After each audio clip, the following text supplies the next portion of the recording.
All right, welcome to this week's walk and talk. And I gotta tell you, the wind is so fierce that I don't know how I'm gonna stabilize this footage. But we have got a massive storm about to hit. So I'm gonna do this walk as quick as I can, and then we're gonna get straight back in the car home and edit before I get drenched. We don't want a repeat of last week or the week before where the camera got ruined. So let's get going. So we are on the beautiful Isle of Man again today, and you can see we've got a storm moving in quite quickly here. But look at this, beautiful, beautiful.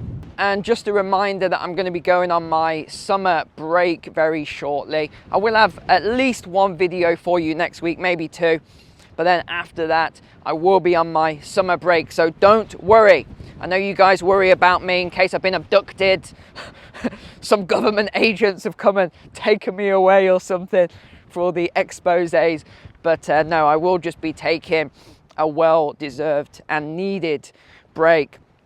And I'll have my next course out ready for you as well by the end of August when I return. So I think we got to start with the biggest story out this week, and that is the BBC. Hugh Edwards, yes, the face of the BBC, the man whiter than white, does no harm. You know, he's the face of every major event that's ever taken place, and now it's been revealed that he was the, how can we say this politely, man behind the grooming allegations. Although I did think the way they actually listed it and all the media have been covering this is very strange. Rather than calling a spade, what have they said? Here's a headline: Hugh Edwards in hospital as he is named in BBC presenter row. No, it's not a BBC presenter row. It is a, well, we've already talked about that. Have to be careful on YouTube because if I say the keywords, they will give me a strike. They'll ban the video. They'll, you know, all this sort of stuff. So they're saying that we need to be caring and, you know, supportive of him because he's in hospital with mental health trauma, they're calling it. You see, they keep adding words now. So before it was things like depression, then it became, you know, mental health. Now it's mental health trauma. And, you know, forget about all the stuff or what someone may or may not have done. But I do think it's interesting the way the media handles different situations. So they're calling this a mental health illness. But actually it's not an illness that he's got at the moment. I'd say it's a condition. There's a big difference between an illness and a condition. An illness is ongoing and a condition is something that is happening right now. Although you could say that he's had a breakdown over everything. But imagine that. Imagine you are the whiter than white presenter and you report on all these stories that destroy people when they do wrongdoings, and then you know that the story is going to break about you. I think that would put most people over the edge. But I don't know why people are so surprised and shocked. You know, everyone's shocked that he's the name presenter. I'm not shocked at all. I'm not surprised in the slightest, because it's always the people that you least expect, and especially in media. There has been dozens and dozens and dozens of cases now, absolutely dozens of all this kind of stuff.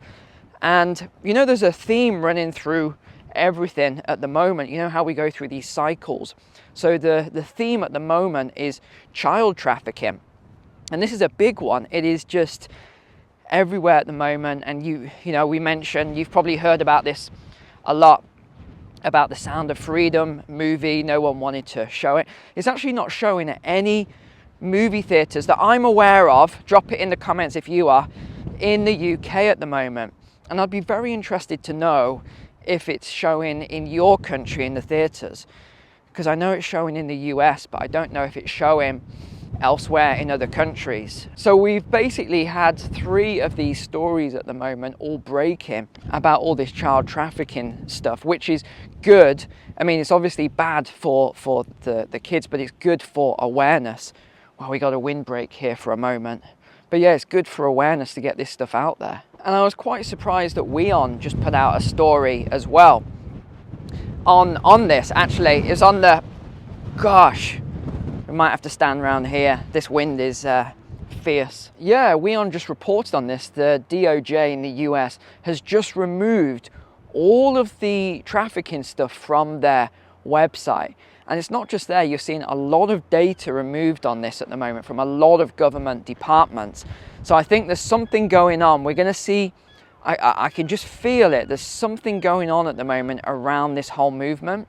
And we're going to see something else breaking very shortly. This is an issue that the American administration is trying pretty hard to sweep under the rug. They've taken down 3 provisions from their child sex trafficking webpage. First, international sex trafficking of minors. Secondly, domestic sex trafficking of minors.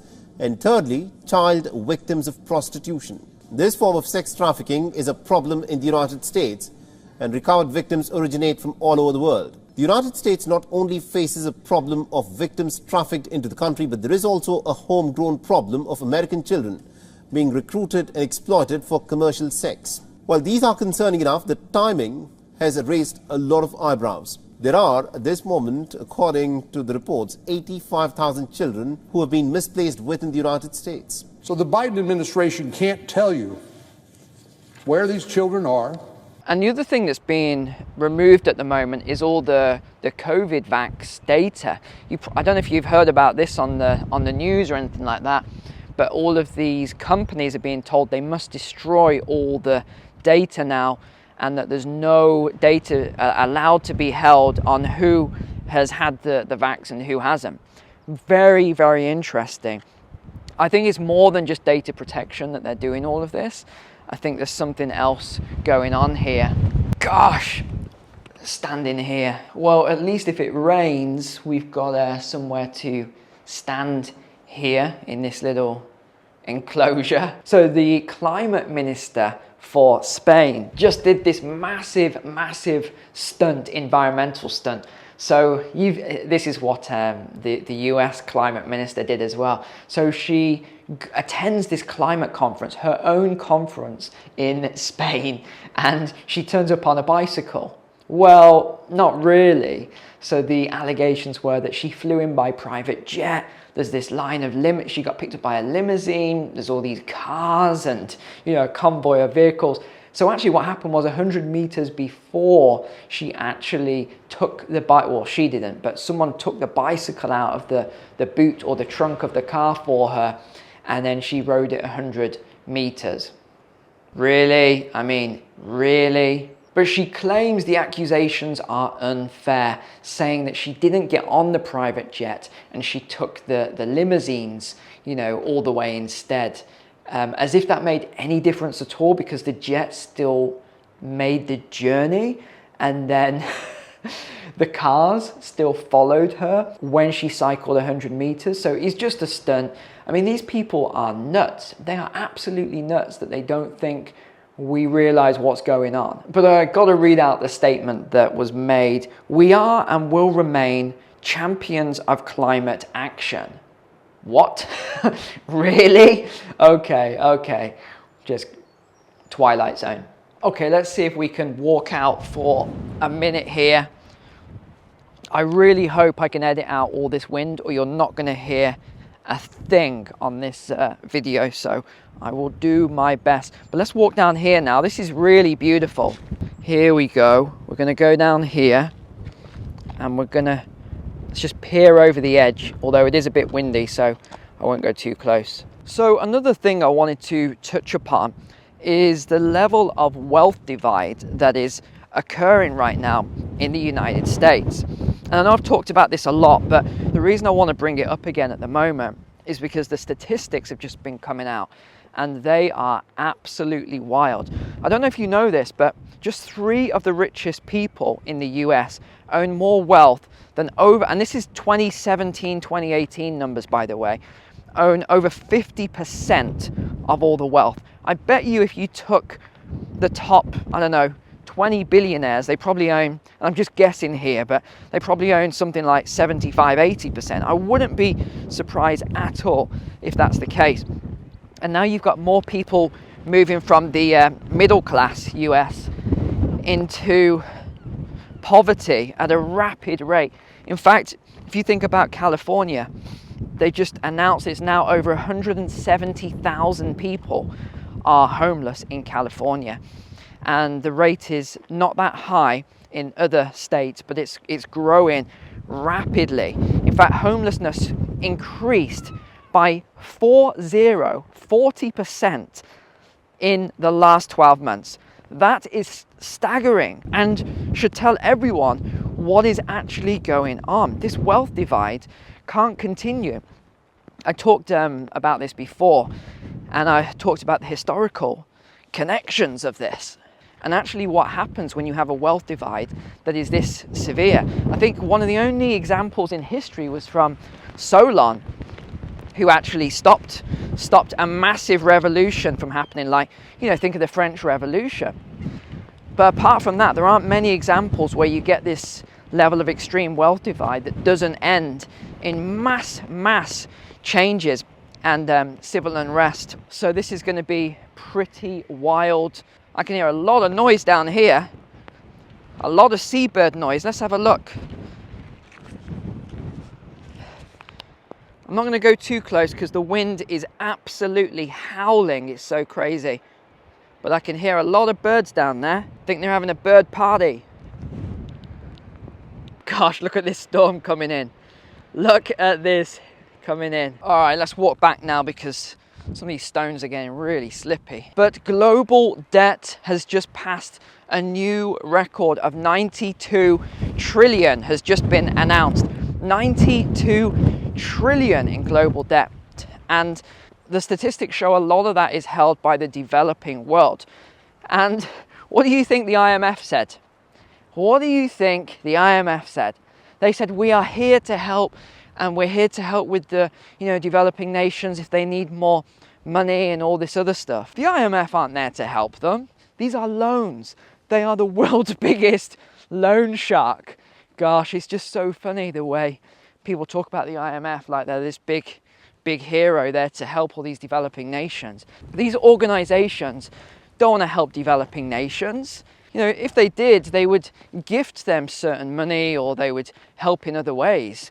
But they wouldn't give out loans and then make them put in all these new agendas. Oh, if you want the loan, you've got to follow this agenda.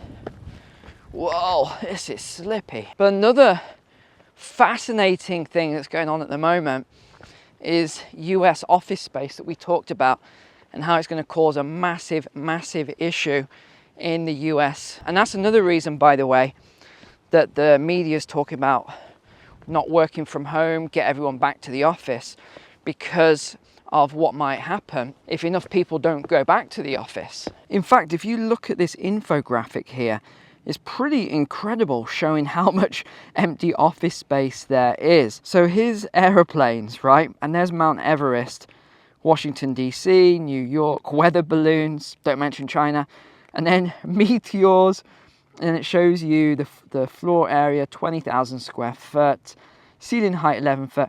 Look how big the US empty office space tower is. It is absolutely enormous. This isn't just few offices that are empty.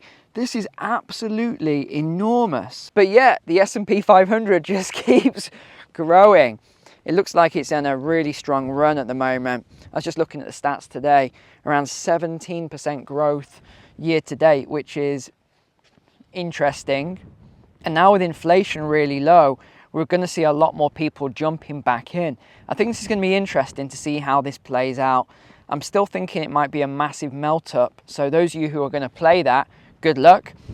Just make sure you time the top right, which if you do it, I'll be impressed. But then we're probably going to see some sort of a decline after that. That's my initial thoughts, but we'll have to see. Everything's changing at such a rapid rate. We're not talking about inflation anymore. We're going to be soon talking about deflation. That will be even more interesting if that happens. But yeah, we're seeing very strong disinflation at the moment, meaning prices still rises, but they're just rising slower. In the US, 3% inflation. How they pulled that off is a miracle. And my XRP did really well. I don't know how many of you are holding crypto at the moment, but my XRP did really well yesterday.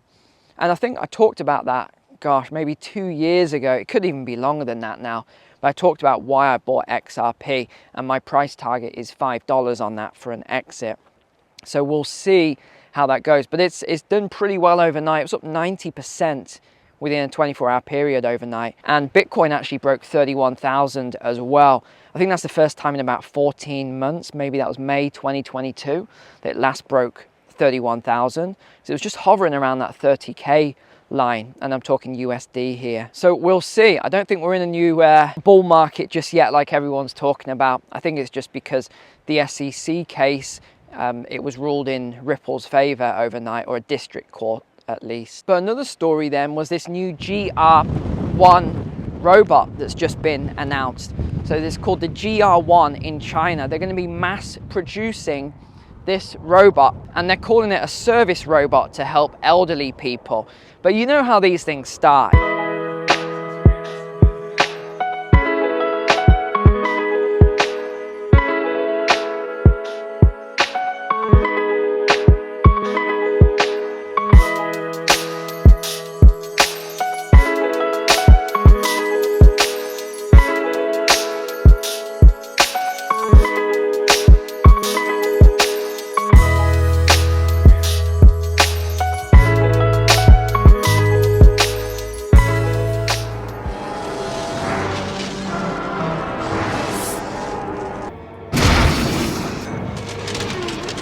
But yeah, it's like when DARPA funded that big project and I said £1 million reward. Yeah, I think we know what's going to be happening. Why would DARPA want to reward £1 million to robotics engineers to, you know, make this Atlas style robot, a humanoid?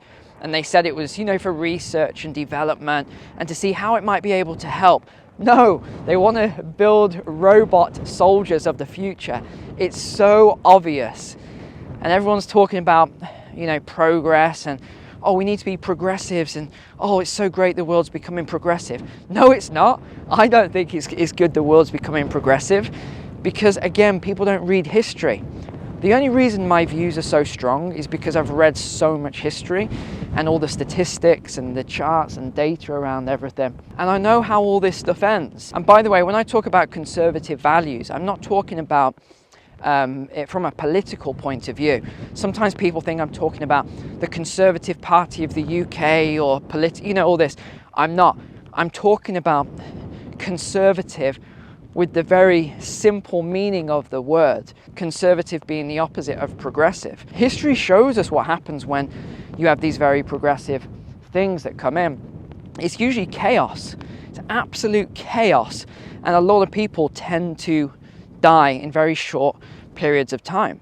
I talked about the Bolshevik revolution, which was talked about that on Tuesday. But we see these revolutions take place all the time, and they just don't end well. And I don't think the one we're going through at the moment is going to end well either. I just don't see why people are not happy by just having very simple things in life, simple values. The simple things, like, see this. Okay, granted this walk is extremely windy and wet today, but you know what, on a lovely day, and if I had my raincoat with me, this would be absolutely lovely, absolutely beautiful. This costs nothing, it's free, but yet people are just obsessed now with the latest technological advancement. And you know, there was another study just out, I haven't got it to hand here, but it was about young people and their brains and how the connections are, they can't concentrate anymore. And I was in a conference this week, and there was a girl, she was probably about 13, and I was just stood by the doorway for a few minutes, and she was on her phone, you know, during this conference, and every second she was swiping, swipe up, swipe up, swipe up, swipe up. Honestly, it gave me a headache just seeing that. And then when her parents were trying to talk to her, she just completely ignored them, and then she got really angry, and I thought, wow, okay, that is not a healthy kid there. And it's not the kid's fault. It's because she's obsessed with whatever, I don't even know what social media app it was, but she's obsessed with this app because of all the neurochemical release and the addiction and everything else. And then when I go and hang out with my friends who homeschool the kids, do not give their kids any devices whatsoever, those kids are so eloquent, fluid, intelligent, aware, awake, and it's just night and day. It really is. And I think it's a shame that everyone thinks that being progressive is the way forward now. I personally don't think it is. Someone just posted a video in my private Discord. I think it was, well, I don't know when it was posted, but I watched it this morning. It was about this doctor who just went on this junk food diet for the last 4 weeks. I'm going to switch from my normal healthy diet to an 80% ultra-processed food diet. It sounds extreme, but it's the same diet that around 1 in 5 people in the UK eat. He was not looking good. Let me just say that he was not looking good after.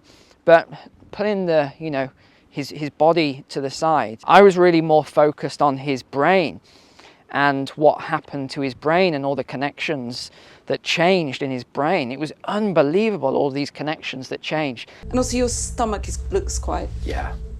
Your weight went up by 6.5 kilograms in 4 weeks. Body mass index went up by 2 points, which took you into the overweight range. And then the body fat went up by 3 kilos. So everything that's red is a new connection between parts of your brain that wasn't there before. So eating ultra-processed food has become something my brain simply tells me to do without me even wanting it. And I thought that's what's happening to people in general, because the brain's getting obsessed with all these quick hits. You know, that's what the brain seems to be wanting now, these massive quick hits. So just be careful, guys, and if you've got kids and stuff like that, you know, look into some, I know it takes time, but look into some of these studies and the impact of all these, you know, now artificial sweeteners, carcinogenics. What did I say to you all a year ago? I said, watch out for these things. Even my friends, they guzzle this stuff like it's going out of fashion. I've never touched it, nor has my wife. In fact, she would slap me silly if I started drinking any of that stuff, because we know it's a chemical, it's been created. It's not designed for human consumption. And talking of things that are not designed for human consumption, Hollywood has just closed down for the first time in 6 decades, over 60 years since this has occurred. Why? Because the SAG people, Screen Actors Guild, are upset that they think they're going to be replaced by AI and its working conditions and a few other things. Of course they're going to be replaced by AI. Of course, it's obvious it's going to happen. I don't think protesting is going to stop it. It will only speed it up, because now those people in Hollywood are going to be like, right, we can't risk that again. We need to get this sorted. And they'll just put a speed boost on the programs. But I'm actually very glad that it's closed down. Very glad. I think people need a break from all the Hollywood stuff and all the weird stuff and all the stuff they put out and all the agendas that they're trying to push on us and the kids and society. But as the rainstorm is just, I can feel it, it's just about to hit, the wind pressure's just changed as well. I'm going to run back to the car and I'm going to go home and get this edited. So thank you as always for being a subscriber here, and a reminder, I will be taking a break shortly for the summer, but I will post again next week, so I'll have at least 1 or 2 more videos before then. Other than that, take care, God bless you guys, and I will see you next week now.